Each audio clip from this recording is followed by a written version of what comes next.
Hello, പിന്നെ നമ്മൾ ചെയ്യാൻ പോകുന്നത് ബാക്കിയുണ്ടായിരുന്ന 2-3 ഹെർബ്സും കൂടെ ഉണ്ടായിരുന്നു കേട്ടോ. നമ്മൾ നട്ടില്ല, ബിക്കോസ് അത് ആ ഗാർഡൻ ബെഡിൽ വെക്കാൻ പറ്റില്ല.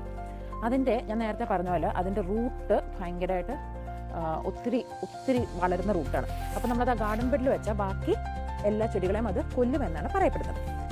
അത് ഗാർഡൻ ബെഡിൽ വെക്കുന്നില്ല, നമ്മളത് പോട്ട്സിലാണ് വെക്കുന്നത്. അപ്പോൾ ആദ്യം നമ്മൾ ചെയ്യാൻ പോകുന്നത് ഡില്ലി എന്ന് പറഞ്ഞ ഹെർബാണ് കേട്ടോ. അപ്പോൾ ഡില്ലിന് ഡീപ്പ് പോത്ത് വേണം, അതായത് ഇങ്ങനെ കുറച്ച് ഇറങ്ങിയിരിക്കണം. ഇതല്ല, കാർഡ്ബോർഡൊക്കെ ഇതിനകത്ത് ഇട്ടിട്ടുണ്ട്. നമ്മൾ നേരത്തെ പറഞ്ഞാൽ എല്ലാം പഴയ പ്രോസസ്സ് തന്നെയാണ്. ഗ്രാസ് ക്ലിപ്പിംഗ്സ് ആഡ് ചെയ്തു. ഇത് ഞാൻ ഓൾറെഡി ജോസിൻ്റെ പരിപാടിയാണ്. ഇത് ഞാൻ ഓൾറെഡി കുറച്ച് ടോപ്പ് സോയിലും കമ്പോസ്റ്റും കൂടെ ആഡ് ചെയ്ത് വെച്ചിരിക്കുന്നതാണ്. ഓടാ, സോ ക്യൂട്ട്. ഒത്തിരി ചെറുതാണ്, നല്ല രസമായിട്ടോ. ഇതിൻ്റെ സീഡ്സ് ഉണ്ട്, നിങ്ങൾക്ക് കാണാനായിട്ട് ഇത് രസമില്ല. ഒറ്റയ്ക്ക് അറിയില്ല, കാണാമോ എന്ന് എനിക്കറിയത്തില്ല. ഇതിൻ്റെ സീഡ്സ് നമ്മൾ അധികമൊന്നും ഇടുന്നില്ല. നമ്മൾ പണ്ട് മറ്റേ ഗാർഡൻ ബെഡിന് പറഞ്ഞ പോലെ തന്നെ നമ്മളൊന്ന് വെതറി കൊടുക്കുന്നേ ഉള്ളൂ. അതൊന്ന് മൂടി പോകണം, അത്രേ ഉള്ളൂ. അടുത്ത് നമ്മൾ ബേസിലാണ് നടാൻ പോകുന്നത്. അയ്യോ, മുടി കെട്ടാൻ മറന്നു. ബേസിൽ ഞാൻ ഓൾറെഡി വേറെ നട്ടിട്ടുണ്ട് കേട്ടോ.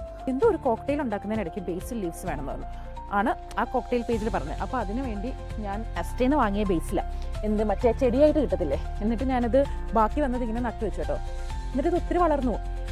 കട്ട് ചെയ്ത് കളഞ്ഞ് ഞാൻ കുറച്ച് ഉപയോഗിക്കുകയും ചെയ്തു. ഇത് റിലേറ്റീവ്ലി കുഞ്ഞു കെട്ടിയാണ്. ബേസിൻ്റെ സാധാരണ കുഞ്ഞു കെട്ടി മതി. ഇത് ഒത്തിരി ചെറുതാണ്, അതുകൊണ്ട് ഇച്ചിരി കൂടെ വലിയ ഒരെണ്ണം ഇപ്പോൾ എടുത്തേക്കും കേട്ടോ. ഇത് ഇച്ചിരി ഉള്ളതാണ്. പിന്നെ ഇത് കുഞ്ഞ്, അതായത് മറ്റേ ചൈവ്സിൻ്റെ സീഡ് പോലെ തീരെ ചെറിയ ബ്ലാക്ക് സീഡ്സ്, തീരെ ചെറുത് കേട്ടോ. നമുക്ക് കാണാമെന്നറിയില്ല, കാണത്തും പോലും ഇല്ല, അത്രയും ചെറുത്. തീരെ ചെറുതായതുകൊണ്ട് സോയിലും അതുപോലെ തന്നെ അതിൽ കൊടുത്താൽ മതി. നെക്സ്റ്റ് നമ്മൾ ചെയ്യാൻ പോകുന്നത് മിൻറ്റാണ്. ഞാൻ അന്ന് പറഞ്ഞ വീഡിയോ നിങ്ങൾ കണ്ടിട്ടുണ്ടെന്ന് അറിയില്ല കേട്ടോ. ഈ മിൻറ്റ് ഭയങ്കര അഗ്രസീവ് ചെടിയാണ്. അതായത് ഒറ്റയ്ക്ക് നട്ടില്ലെങ്കിൽ ബാക്കി എല്ലാത്തിനും ഒന്ന് കൊല്ലും.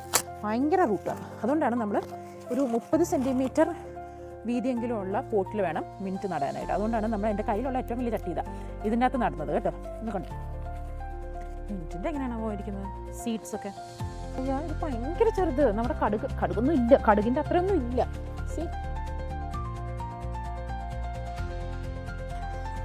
ഇത്രയും ചെറിയ സീഡാണോ ഇത്രയും വലിയ പ്രശ്നക്കാരെന്ന് ഇവർ പറയുന്നത് അല്ലേ. ഒത്തിരി പേരുടെ വീഡിയോ ഞാൻ കണ്ടു, ഈ മിൻറ്റ് കൊണ്ട് ഗാർഡൻ ബെഡിൽ ഇട്ടിട്ട് അങ്ങോട്ട് മുഴുവൻ മിൻറ്റ് കയറി പിടിച്ചു. പക്ഷെ ഞങ്ങളുടെ പഴയ വീട്ടിൽ മിൻറ്റ് ഉണ്ടായിരുന്നു കേട്ടോ. എന്നിട്ട് അത് ആ സൈഡിൽ മുഴുവൻ മിൻറ്റായി. ഞങ്ങളുടെ ചേച്ചിമാരൊക്കെ വന്ന് പത്ത് രൂപയായിരുന്നു. ഞങ്ങളതിനെ നോക്കിയിട്ടും പോലും ഇല്ല.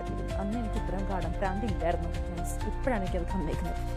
ഓക്കെ, അപ്പോൾ ഈ പരിപാടി കഴിഞ്ഞു. ഇനി അടുത്തത് നമ്മൾ വെള്ളം ഒഴിക്കലാണ് പരിപാടി. അതിന് മുമ്പ് നമ്മൾ ചെയ്യാൻ പോകുന്നത് ഇവിടെ ഒന്ന് വൃത്തിയാക്കണം. എനിക്ക് ഇഷ്ടമില്ല, അതുകൊണ്ട് പിന്നെ നമ്മൾ പിന്നീട് മറന്നു പോയാലേ. ഒരെണ്ണം ഡില്ലാണ്, ഇത് ബേസ്. നമുക്ക് നമ്മുടെ മറ്റേ ബേസിന് കൂട്ടായിട്ട് ബേസ്, ഇത് മിൻറ്റ്. ഭയങ്കര ചുരു. ഓക്കെ, ഇനി നമ്മളിവിടെ ഒന്ന് ക്ലീൻ ചെയ്യാൻ പോകണേ. അല്ലെങ്കിൽ ഞാൻ പറഞ്ഞാൽ എനിക്ക് പ്രാന്ത് പിടിക്കും.